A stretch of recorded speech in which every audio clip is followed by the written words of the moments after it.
Hello and welcome to today's lesson on the consequences of the 1905 revolution. Let's start off with a quick recap of the 1905 revolution. So, long-term discontent combined with the Russo-Japanese War and the horrific events of Bloody Sunday sparked a widespread revolution that swept across all of Russia over the year of 1905. It began in St. Petersburg, but it swept into the countryside. It involved labour strikes, national minorities up in arms, mutiny within the army and navy, and so we can see that this revolutionary activity spreads across the entire country. I'd like you to make a prediction now. If you were Nicholas towards the end of 1905, having watched your country descend into revolution, what would you do? How would you react to the events of 1905? Talk to a partner. Justify what you would do and why you would do it. Make the prediction. How is Nicholas going to react to this revolution?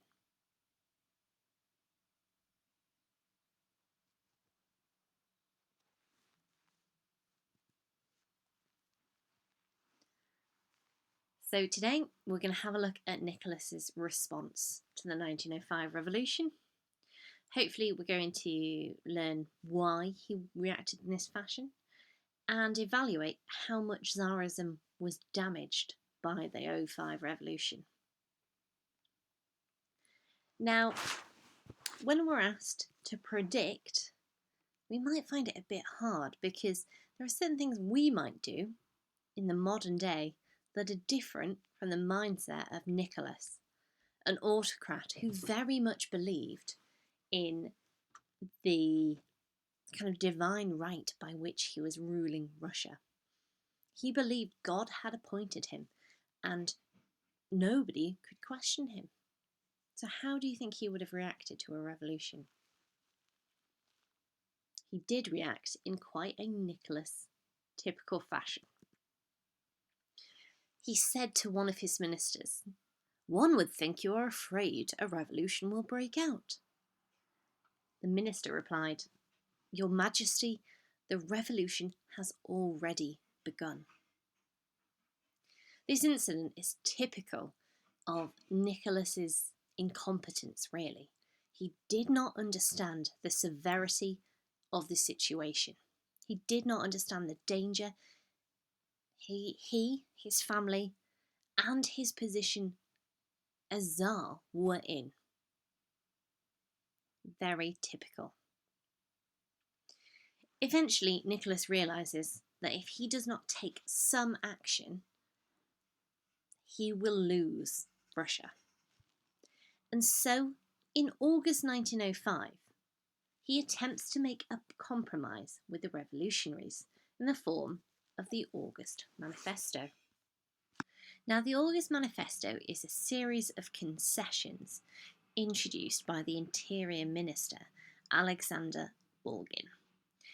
And basically, it's some offerings that hopefully the revolutionaries will take, but essentially, the Tsar is giving very little back to the revolutionaries here. It contained three key elements. There was going to be a newly elected assembly called the Duma. Now, Duma is the Russian word for parliament. So there is now going to be a parliament. The assembly, however, was going to be purely advisory. It's never actually going to have any power. It can discuss new proposed laws, but it doesn't have the power to pass them without the Tsar's support. And furthermore, this Duma was not going to be elected fairly. There was going to be a complex electoral system which would favour the peasants and landowners because the Tsar believed they were the kind of traditional conservative elements of Russia who would support him. Those revolutionaries, like the urban workers, the Jews, the national minorities, all of them were left without the vote. So that this would be an essentially powerless, conservative body that only consulted with the Tsar, didn't actually have any power. Unsurprisingly then, it wasn't really very liked by the Liberals at all. Public reaction to the August Manifesto was lukewarm at best. The vast majority of Liberals and revolutionaries said this simply does not go far enough. They rejected the August Manifesto as too little, too late. They were not going to stop the revolution for this small concession. Can you now use the pages 304 to 305 in your textbook to answer the questions on this slide?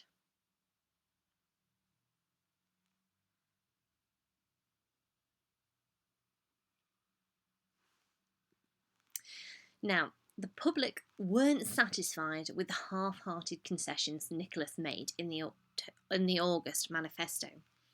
Therefore, a strike broke out in October 1905. Not just any strike, a massive general strike. Now, this is bringing Russia to its knees, and so Nicholas turns to his advisor, Sergei Veit. He was recently back from the US, where he'd been negotiating the Treaty of Portsmouth, the treaty that ended the Russia-Japanese War. So Veit now comes into the picture as essentially Russia's prime minister, and he advises Nicholas that he has to make some real concessions. There is no other way out of it. It's going to be concessions or Nicholas's abdication. It's going to be one of the two. So Nicholas, very half-heartedly, with his fingers crossed all the time, very reluctantly, he makes a new set of concessions. These are called the October Manifesto. Now, in the October Manifesto, Nicholas promised basic freedoms like freedom of speech, freedom of assembly, freedom of association, all those things that the political repression within Russia had eliminated previously. Really importantly, now political parties are legalised. Only in 1905. It shows how backwards Russia was. That is, only from 1905 you get legal political parties. Then he builds upon this idea of a Duma, a parliament. So this time he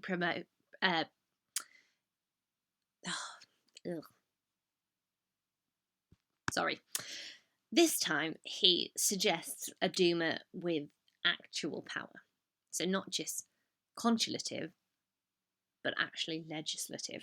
One that could introduce new laws that would pass with the Duma's approval.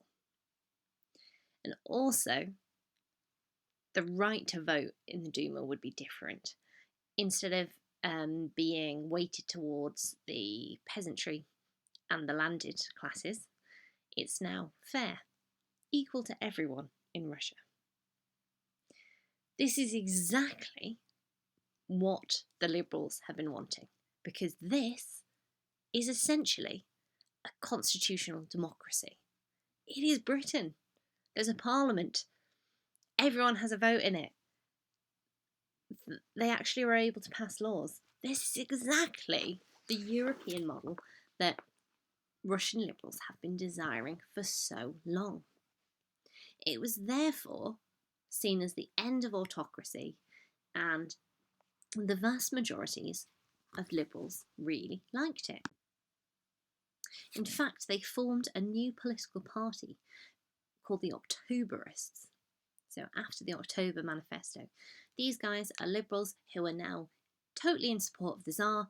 They've achieved the reform they wanted, and it's not gone too far into revolution.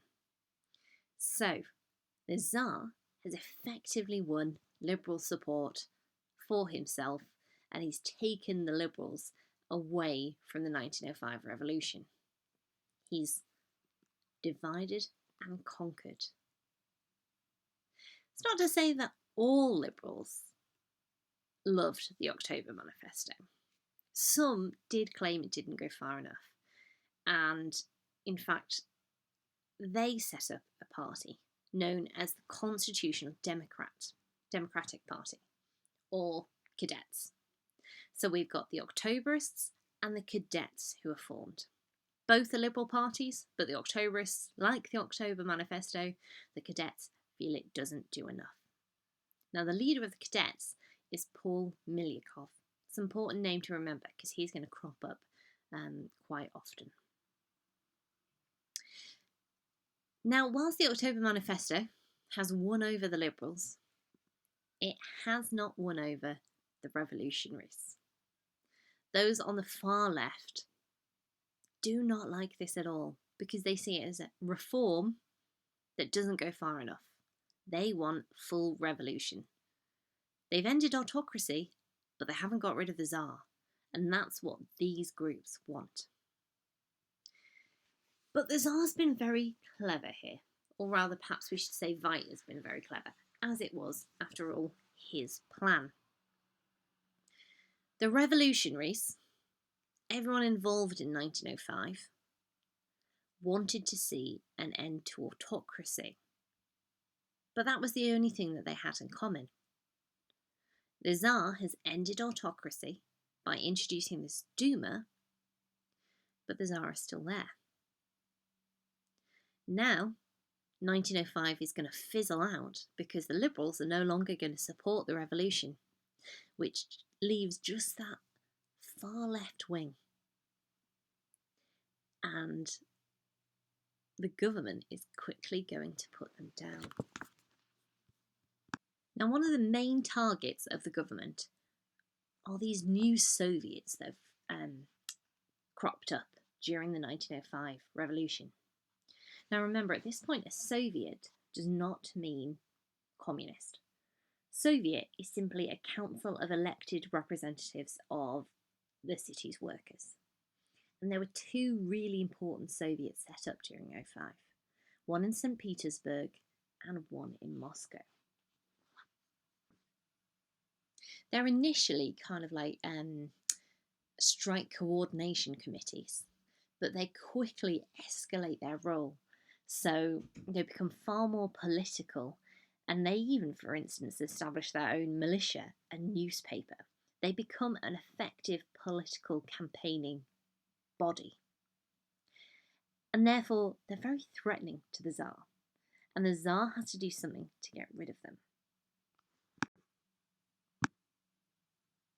Now, the October Manifesto bought the Tsarist regime breathing space. Time to allow it to end the war with Japan and bring the troops back to Russia. This means it will now have the repressive measures it needs to put down this revolution. So between October and December, we see the revolutionaries becoming less and less powerful as the liberals leave. And we see the Tsarist regime become more powerful as the army returns from the Russo-Japanese War. This means that by December 1905, the government is now in a strong enough position to repress these Soviets. And it starts off with the St. Petersburg Soviet. It very quickly disbands the St. Petersburg Soviet and arrests its entire membership, including Trotsky, who has become one of the most famous leaders of the St. Petersburg Soviet. The government puts down St. Petersburg without a fight, but the same does not happen in Moscow. The Moscow Soviet has some very militant Bolshevik members in it, and they call for a general strike to overthrow what they call the criminal Tsarist government. They go on to distribute weapons to the city workers, and an armed uprising was clearly in the making. So the government's response was absolutely savage. Army units cleared the barricades that had erected on Moscow streets and used artillery fire to regain control of its working class districts. When the street battles were over, the army engaged in reprisals, mass arrests, beatings, and executions without trial. More than 1,000 people died in the Moscow uprising. Could you now read the Feige's extract on the Moscow uprising and complete the fill-in-the-gap sheet?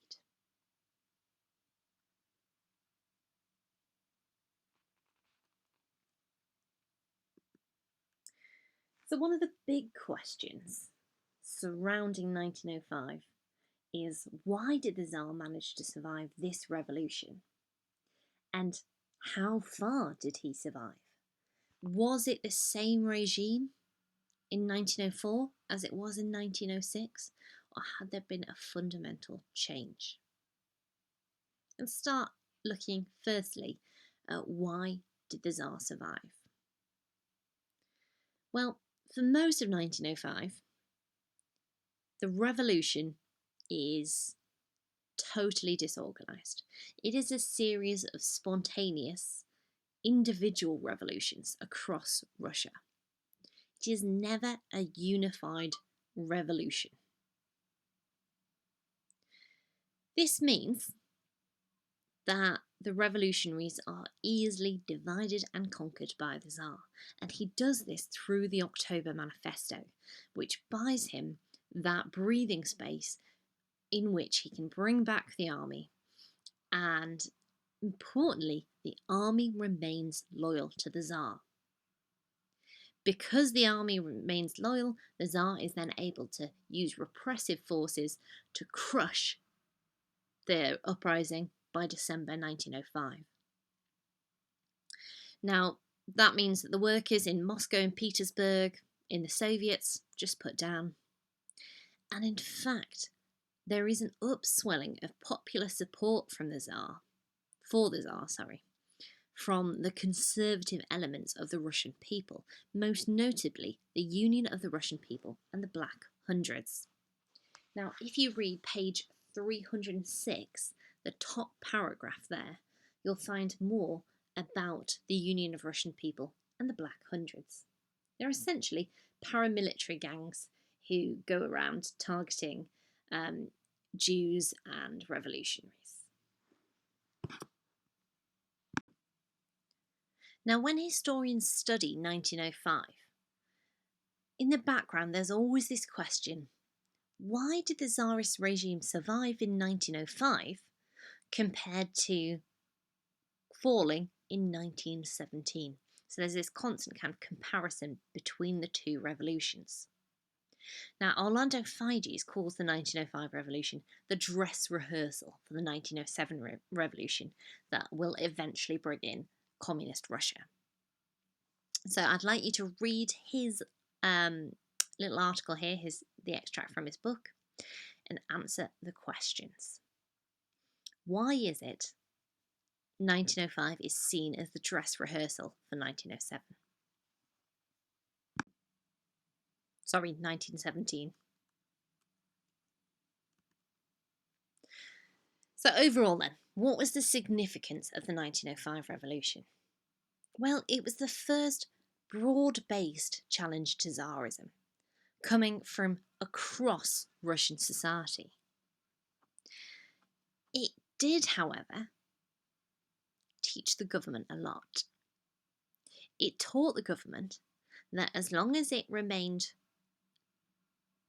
strong, as long as it kept its nerve, as long as it acted to divide opposition, the Russian government was pretty much unmovable. It showed the weakness of the opposition because they lacked unity and direction. As long as the army stayed loyal, it was clear that Russia and the Tsar could stop any revolutions.